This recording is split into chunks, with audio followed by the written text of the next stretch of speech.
Hello everyone, সবাই কেমন আছো? আশা করি সবাই অনেক ভালো আছো। শুভ বিকেল। হ্যাঁ, এখন বিকেল টাইম। বাইরে একটু বের হয়েছি বিকেল টাইম। আজকে প্রচণ্ড গরম, জানি না, পুরো গরম পড়ছে। বাড়িতে থাকা যায় না। এদিকে মানে চারিদিকে হাওয়া বাতাস, গাছপালা দেখতে পাচ্ছ, খুব সুন্দর হাওয়া লাগতেছে। তাই একটু বাইরে বের হয়েছি আমি আর আমার এই যে মেয়ে যাচ্ছে। এটা আমাদের রাস্তা, চারিদিকে গাছ, এই যেদিকে হচ্ছে বাগান, ওই দিকে আমাদের বাড়ি। তো সবাই কেমন আছো? আশা করি সবাই অনেক অনেক ভালো আছো। এই গরমের মধ্যে ঠান্ডা, বৃষ্টি, রোদ, ঝড়, কত কিছু। তো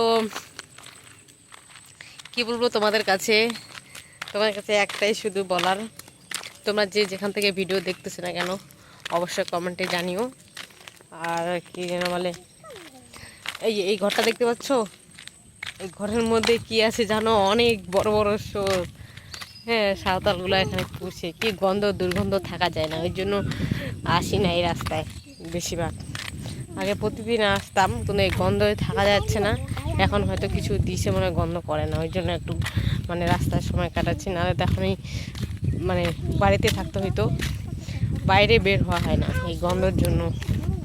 মানে এদিকে সাঁওতাল কিছু মানুষ আছে, তো কি বলবো, মানে আমাদের এখানেই জায়গাটার এখানেই মানে শোরের ফার্মটা দিয়ে দিছে। আর এত দুর্গন্ধ দুর্গন্ধ, থাকা যায় না। বাড়ির হাওয়াতে বাড়ির ওদিকে গন্ধ চলে যায়। তো তোমরা যে যেখান থেকে ভিডিও দেখতেছো অবশ্যই জানাবা। আর প্লিজ একটু সাপোর্ট করবা, লাইক কমেন্ট শেয়ার করে দিও, সাবস্ক্রাইব করে দিও। হ্যাঁ, ঠিক আছে। বেশি কিছু বলবো না, দেখার কিছু নাই, তো তোমাদেরকে দেখাবো। এই যে এটা আমাদের পরিবেশ, ওদিকে গ্রাম আছে, ঝাড় জঙ্গলে দেখা যাচ্ছে না, ছোট্ট গ্রাম দেখতে পাচ্ছ। তো বাই বাই, টাটা, সবাই ভালো থেকো, সুস্থ থেকো।